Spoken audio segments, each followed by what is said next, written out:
Hey Waffle Gang, I do hope you're well. My name is Mark and today we're checking out some more, well, I was going to say Reddit stories, but the first one is my story. So if you do love that, why not consider hitting that like, subscribe, maybe that notification bell too, and let's crack on with today's first story. Now, I should probably say straight away, if you're not into my stories and in the drama that went on in my life, please do skip to story number 2. Totally won't be offended by it. I totally understand where you're coming from. I talk a lot of shite sometimes, so I don't mind. But I hinted at this story about a month or so ago, so I did want to give it to you at the same time. I don't want to just leave you hanging there, I've got a lot of drama up in my head that I got to let go somewhere, and you guys allow me to do that, so thank you so much, and let's crack on with it.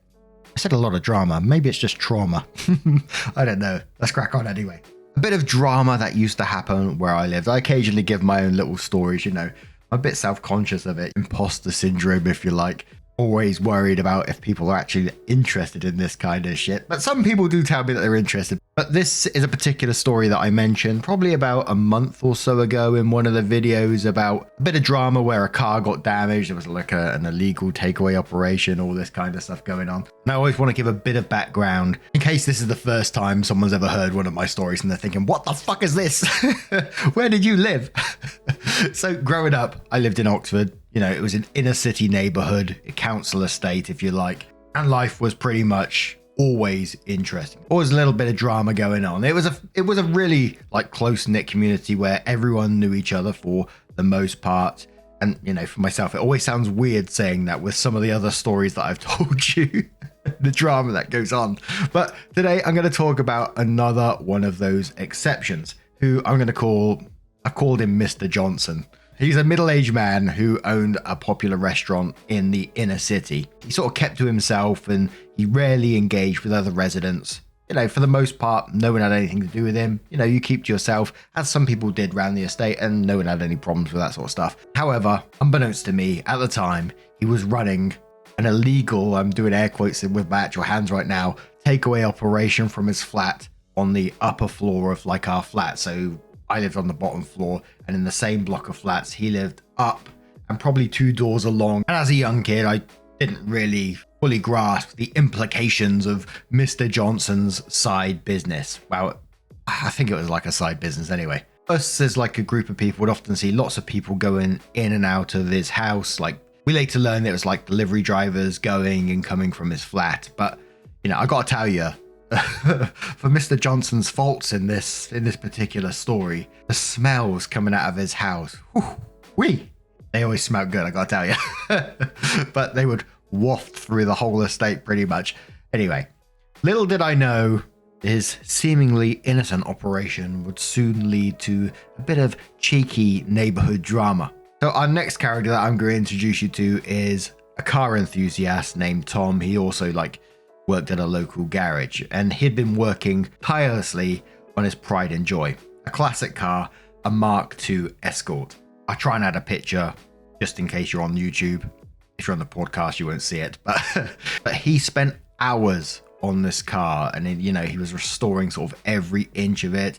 He just finished applying a fresh coat of paint by himself. This guy's very talented in what he did, and the car was stunning. I remember it being like an orange color, I think, but you have to take that with a pinch of salt. I'm colorblind as hell. It was a beaut of a car, and I'm a big fan of classic Fords. I say classic, but I'm a real big fan of the old Sierra Cosworth. Have you seen some of the prices of them these days? Holy moly. Anyway, one day, as I was playing outside with my friends, we were playing 40-40, which is like a hide and seek kind of game. It might have been football, might have been cricket, something along those lines. We always rotated around those kind of games. But I can remember we're in the front car park area. There were several car parks, but we're in the front car park. We could hear some commotion from the car park behind the flats. We could hear someone basically shouting. And whenever drama stirs up, we rush to it because that's what we're like with those little bastards. So we rushed over to see what was happening, and we're pretty shocked. On the bonnet of Tom's beloved Mark II Escort was just this large mark. I can only picture it now like a burn mark on paint. It was big. It went across the bonnet and it sort of dripped down one of the wings. Now, apparently, and I've gathered this information from some family members, from some people that I used to live with and still know, I'm keeping in touch with. I'm trying to get more information about certain stories, trying to piece together things.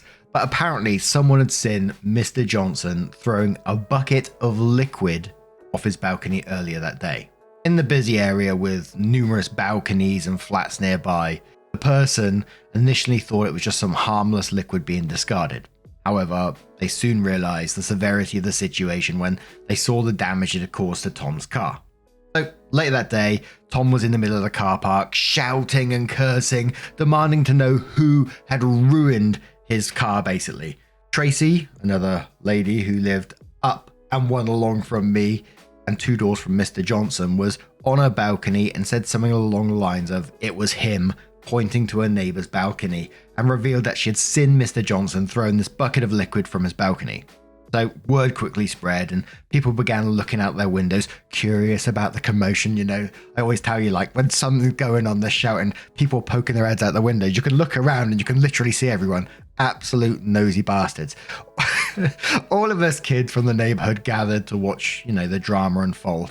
And the only excuse I got is, you know, it's a bit of a different time back then. I don't think where I lived was relatively normal. It might be, I don't know. I'm still trying to work that out for myself. But, you know, when drama happened, people gathered. And it wasn't uncommon where we lived. It was pretty much guaranteed weekly or a bi-weekly occurrence. So Tom is a fairly big guy, stormed over to Mr. Johnson's flat. We were watching him sort of like going up the 4 flights of steps, and you could just tell by how pissed he was by the way he was walking up there. You know, that people take like double steps and you can only picture it like a minotaur, like snorting, like maybe not that extreme, but that's how I picture it these days. But he made it to Johnson's front door and began sort of swearing. I can't remember the exact words he was using, but he was demanding that he come out and face the consequences of his actions. I don't know what those consequences were going to be, but the way he looked, I don't think they were going to be good. But through the letterbox, Mr. Johnson's voice, you could hear him. He was like threatening to call the police if Tom didn't go away. So like in an absolute rage of fit, Tom just absolutely just pulled his arm back and punched the window of Mr. Johnson's door. The glass, which is like, it's reinforced with like a wire in between the glass, I think. It didn't shatter completely, but the impact left like a big crack in it. So shocked by his own actions, Tom quickly retreated. He was like, oh fuck. And Mr. Johnson shouted that he was calling the police. And sure enough, the police arrived on the scene a short while later. The station was literally like 5 minutes away from us by car. They approached Tom, who was still effing and jeffing like crazy, insisting that Mr. Johnson was responsible for the damage to his car. The officers tried to calm him down, but Tom was too furious to listen to reason. Eventually, after some persuasion, Tom's anger subsided and reluctantly agreed to get into the police car and to the station, realizing that his outburst had only made matters worse, if you like. So sometime later, Tom returned to the neighborhood around 8 p.m. in the evening. That's just a guess. It was sort of late in the evening, but the sun was still starting to set because it was summertime, and people sort of gathered around him as you do. I'm making us sound like a right bunch of vultures, right? Curious to know what was going on after his arrest. And Tom told everyone that he'd been released pending further investigation into the incident with Mr. Johnson and the damaged car, and basically was told to keep away from him, don't stir up any more trouble. But word of Tom's return spread quickly, and people were wondering if anything else would happen and if Mr. Johnson would finally come out and sort of like face the music. Mr. Johnson briefly appeared to look at his damaged door, but quickly went back inside without saying a word. The cracked window was like a clear reminder of what happened that day, and it was obvious that the situation was far from resolved.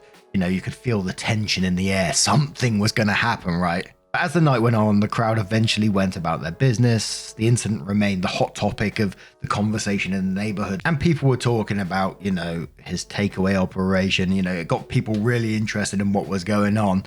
Tom's ruined car and, you know, just the general fight between Tom and Johnson. But at this point, I think I should add that it was discovered that the liquid that was thrown off the balcony was some sort of like waste oil or boiling hot waste oil. So you're thinking, this guy's chucking this oil off the back of his balcony. Imagine if it like a kid come past or something like that. I know it damaged his car, but imagine, it could have been absolutely horrific. And there was flats directly below him as well with gardens. I really don't understand the logic in that. I'm trying to think, why would you do that? But eventually Tom was informed that he would be held responsible for the cost of replacing Mr. Johnson's broken window. which obviously pissed off Tom considering the damage to his own car's paint job. Unfortunately, Mr. Johnson refused to take responsibility for the damage caused by the liquid he had thrown from his balcony, which was leaving Tom to bear the cost of repairing his Mark II Escort himself. However, Tom sprayed the car himself the first time, and he did it again around a month later, and it looked just as good, if not better, if you like. And after this all happened, rumors began to circulate about the information provided by some of the neighbors regarding Johnson's illegal business practices. It was said that several people had come forward with details about numerous visitors going in and out Mr. Johnson's flat, presumably his staff to collect food from his takeaway operation. During this time, there was also whispers about the appalling condition of Johnson's cooking area inside his flat. So some neighbors called the state of the kitchen was like utterly disgraceful. You could see through the window sometimes as you walked past. There was like grease and grime covering every surface. This isn't verbatim. I didn't see this. This is just like rumors. But the thought of food being prepared in such a nasty area obviously got people angry at the situation. Many people, including my own family, went to the main restaurant in town to buy takeaway food from there. And whilst it was suspected it was only the takeaway side of things being ran from the house, rumor has it that batches of food was also cooked there and taken to the restaurant too. So, people getting pissed off about this now because they're thinking, I've been eating there. Obviously, no one's died from it, but it does piss you off a little bit, right? And as the days passed, the authorities, I'm not exactly sure who they were, food safety inspectors maybe, began to take a closer look at Mr. Johnson's activities. Thanks in part to the information that was provided by some of the neighbors. I don't know all of them, but Tracy was one, when that lived 2 doors along from him. The once quiet man who kept himself was now the subject of intense scrutiny, and it seemed that his operation was on a downward spiral. Dramaing up a bit anyway. The revelations about Mr. Johnson's takeaway operation and the unsanitary conditions in his home kitchen had consequences. The temporary closure of his restaurant for about 2 months was likely due to the investigations and possible legal proceedings that followed the incident with Tom's car, and the information provided by the neighbors. Although it didn't seem that anything was going to happen about Tom's car anyway. But again, I can't 100% confirm this. Rumors are rumors, and sometimes they got worse as they were passed around that neighborhood, However, Mr. Johnson decided he was going to leave the area and relocate to another notorious estate that we knew of, and suggests that he may have been trying to escape, the scrutiny and the backlash resulting from his actions. But it seemed that his troubles followed him as his restaurant opened, only to close its doors permanently half a year later. Now, there could have been several factors for the closure of this, such as damage to his reputation, the legal issues, or even the loss of his customer base due to the negative publicity surrounding the activities that happened. It was spread further than just our little area, I know that much. It's possible that the authorities caught up with him, forcing him to shut down his business for good. But again, I can't 100% confirm any of that. The rise and fall of Mr. Johnson around our area and his restaurant was an interesting one, and whilst it's definitely not the most dramatic I've seen where I lived, it was certainly one that sticks in my mind, as us as a bunch of nosy ass neighbors were fully as a group invested in what was going on for some time. And when people heard news of Mr. Johnson, little crowds gathered up and everyone's discussing theories and stuff like that to listen to the tea. But for our neighborhood, it brought the community together closer in some ways. The story of an illegal takeaway, the project car that was being ruined, and the downfall of Mr. Johnson's restaurant became part of our lore. So that's another little bit of wee drama from where I lived. Again, not wildly exciting as stories go, but it is a little part of my life, and I know that some of you guys like to listen to that kind of thing. As I said, totally understand if you don't. Little side quest story off the back of that one, and it's to do with that restaurant as well. Before all this drama unfolded and all this happened, not even sure if I should add this on YouTube, but I used to go to the restaurant with family members to collect food, because when I was young and I just liked going into town and looking around, people watching, all that sort of stuff. So in doing so, I used to sit at a table whilst one of the waiters, who at the time seemed super friendly, And they used to give me like these little mint chocolates that were in a little tiny gold wrapper. You'd usually get them with the bill if you're eating in the restaurant. So the bill comes over, you open it up, and there's a couple of little mint chockies there to finish off your dinner. But this waiter used to just give me loads of chocolate. So I would sit there at this table quite happily munching away. Family member would be having a cheeky drink at the bar whilst waiting for the food to be prepared and packed. Anyway, about a year after the drama I talked about, this waiter turned out to be a pedophile and was in the local newspaper. I was like, holy shit, that's some crazy ass stuff, right? Anyways, if you have your own neighbor drama, don't forget to let us know on r/marknarrations, that subreddit, or you can get in touch with me on Twitter and share it with me there. Always interested in that kind of stuff. You know, I can't guarantee it being read on the channel, but I definitely read it for myself. And if it's long enough, it's got conclusion, all that sort of stuff, well formatted, we can likely get it on the channel too. But now we're going to move on to one more story. This is a bit of workplace drama from admysterious7891 with an update as well, and says, I've grey rocked my toxic boss and now he's panicking. I've been applying to new jobs since October, and although I don't have one lined up yet, I'm at the point where I no longer care if I get fired from my current job. I'm leaving because of my toxic, narcissistic arsehole of a boss. For reference, I'm 28 female and he's 40s male. I've heard him promise the world to other employees, only to call him stupid or pathetic as soon as they're out of hearing range. And I know he does the same with me. In fact, a few weeks ago, he gathered all my co-workers in his office just to talk about how stupid, lazy, and I don't know what I'm doing. To be fair, I don't, but only because there was no training and nobody else here knows how to do my job, especially him. Other things my boss has done. Yell at me in front of my co-workers because I didn't let him know when he was CC'd on an email. Give me the worst employee review I've ever gotten because I don't talk to him about my personal life enough. Tell me that despite my poor review, he approved my holiday bonus for $200 and then complained that his was only $10,000. Hugged me when I told him I don't like being hugged. Tell me I need to smile more. Oof. He also asked me once if anyone's ever given me a hickey. Yes, I reported this to HR. No, they didn't do anything. Get my co-workers to spy on me. One of them, who I thought I could trust, would always come to me and talk to me about how much he hated our boss. And as soon as I said anything in agreement, he would run to our boss and tattle on me. This co-worker also reports to my boss everything I say.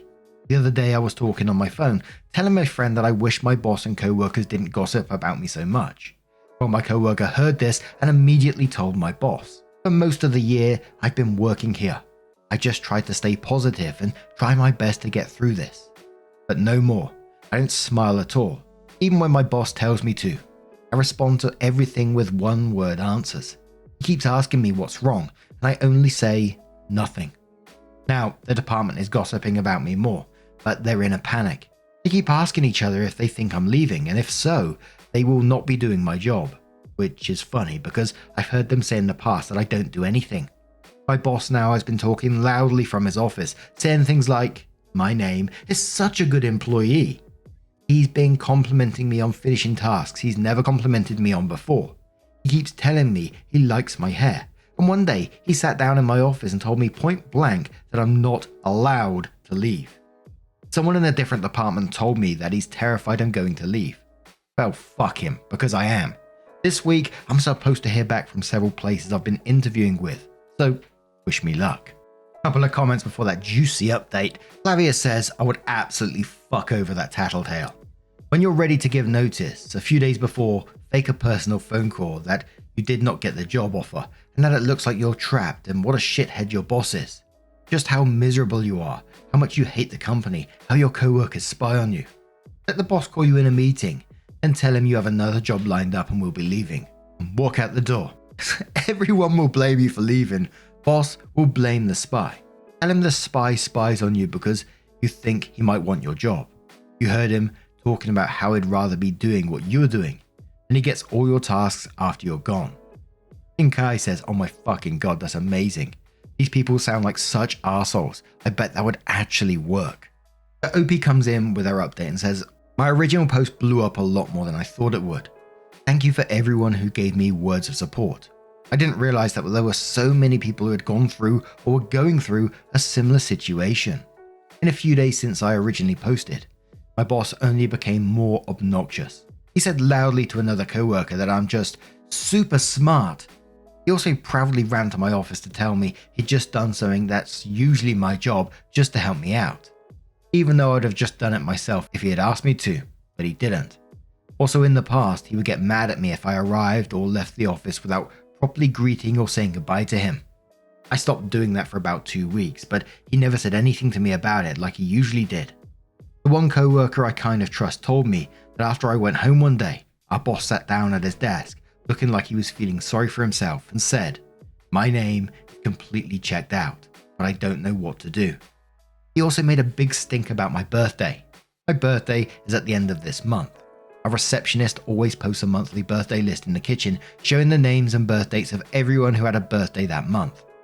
She got my birthday wrong, which I honestly did not give a shit about, but my boss made it into such a big deal that she came into my office to apologize.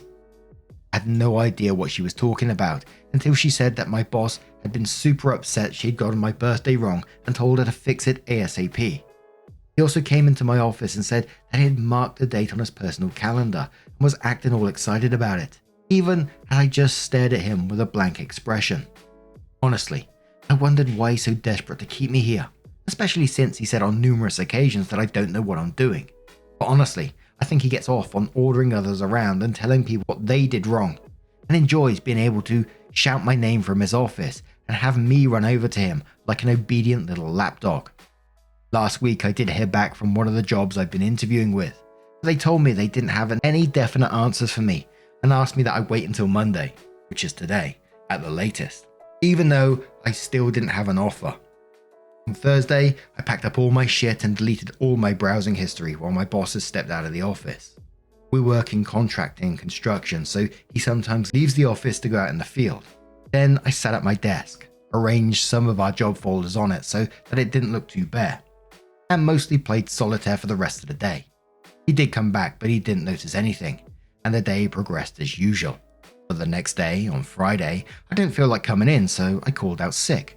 My coworker said he came into the office and didn't notice that all my stuff was gone, and apparently flew into a panic.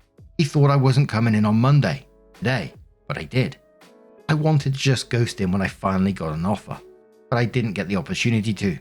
When I came in this morning, he immediately came to talk to me. He told me he knows I'm unhappy and asked me what's wrong. I just kept saying, nothing. Even so, he asked me what he can do to make me happy. Push back my start time in the morning? Give me a raise? I said no to both of those. He then said he knows I'm on my way out and asked if I could stay until he found a replacement. I probably should have accepted a raise until I got an offer, but the thought of staying here for a day longer was honestly unimaginable. I kind of just blurted out, "I'll stay until the end of today." He looked shocked by that. After a few seconds, he asked if I could make a list of everything that's on my plate. I said sure, but I'm not going to do that. Before he left my office, he kept asking me if there was anything he did wrong. When I said nothing, he said that he wanted to know so that he could change it for the better. All I said was, I don't think anything's ever going to change here. I didn't want to give him the satisfaction of telling him, "Oh well, here's why I think you're an arsehole," because he would have denied it. Also, he has a group of yes men surrounding him at all times who stoke his ego, and they would have told him that I'm the one in the wrong. He stepped out again to go out to the field, and I went and spoke to that HR rep. All I told her was, "Look, I don't expect anything to be done about this, but I just want you to know that my boss is the reason I'm leaving." To my surprise, she did take it seriously and asked me to elaborate.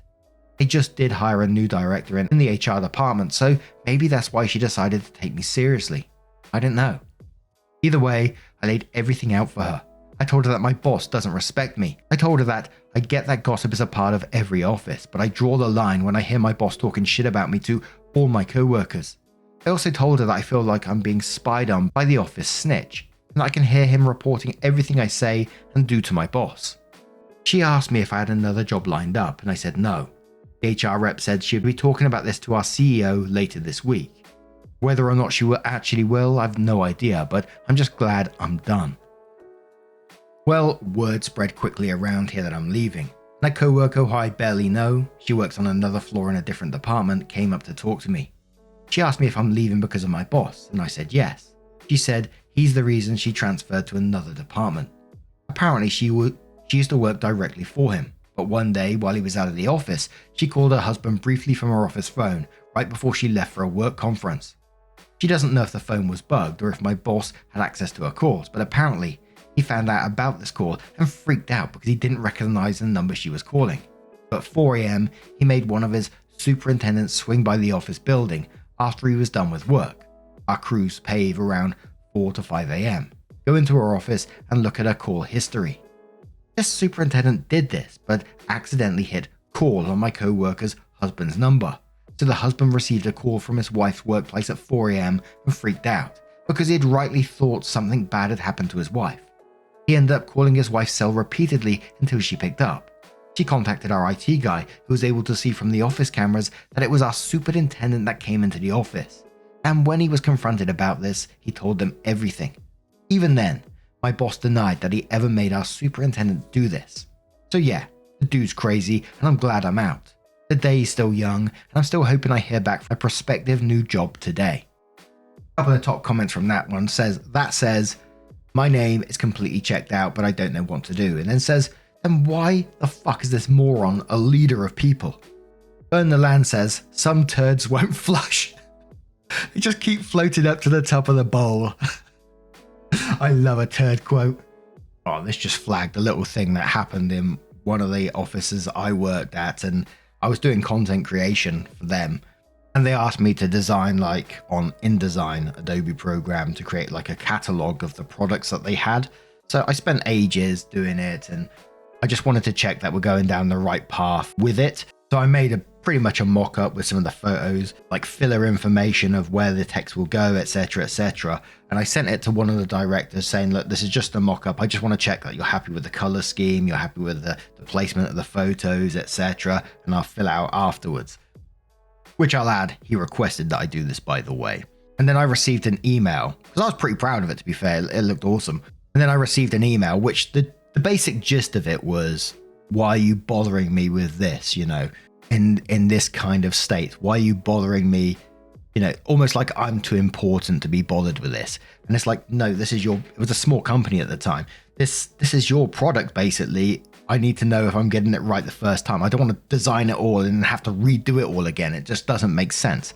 But he sent this email out to pretty much all the staff that was in the building at the time. He included everyone that was in the building at the time. I just emailed him and this other girl that was in the US, who was also a designer. But he included everyone else, including another director, my line manager. And I can remember when we all received this email and I was looking at it, it popped up, I looked at it, I was just reading it and I was fucking fuming. I could feel my jaw clenched. I could see my line manager to the right of me, a bit further down in the office, and I could just remember he looked up at me and he went, "You all right, Mark?" I went, "No, I'm fucking not, mate." And he just went, "Yeah." About 15 minutes later, I had a phone call from the director that sent that email. I imagine my line manager told him that I wasn't too happy about it. And he phoned me up and he was like, I think I must have misunderstood your original email. And at this point, I was literally on the verge of saying, I don't need this job. I was doing YouTube at the same time. I don't need this job. So I was at the point of, walking out. So I thought I'd just give him both barrels on the phone while I was there. And I just deadpan, I just said, "Well, what was there to misunderstand?" And he said, he was stuttering. It's great. There's some real satisfaction with making people feel awkward without shouting or anything like that. So while he was umming and ahhing, I said, "I did exactly what you asked me to do. You wanted a copy. This is your design. This is your brand. I need to make sure I'm going down the right path. This is what you requested of me." And then he went on this spiel about how he's had a real stressful day. He was a Brit in the US. And he's telling me how he's stressful and he just skimmed over the email. And that's not my problem, mate. If you're not reading the email properly, that's a you issue, not me. But anyway, he was really apologetic and it sort of made me drop my guard a little bit. And we sort of moved on. He never confronted me about anything ever again. He was every email I sent, it was real cringy. It was "Oh, thank you so much, Mark." A bit like the guy in this post. But my line manager followed me out of work at the end of that day. And he said, "Oh, did you speak to director?" I said his name there. And I was saying to my line manager, I said, "Yeah, I spoke to him. I And I said to him, you saw the email yourself. That's fucking not on, mate. And he was like, yeah, I totally agree with you. That's why I told him to get in contact with you. And line manager is a great guy, by the way. He's awesome. There was a real awkward situation where I went out, like when I finished at that company, we went out for some beers and he was there and some of the ex-colleagues were there as well. There's a real awkward situation with another table and he called out everyone who was a part of what happened.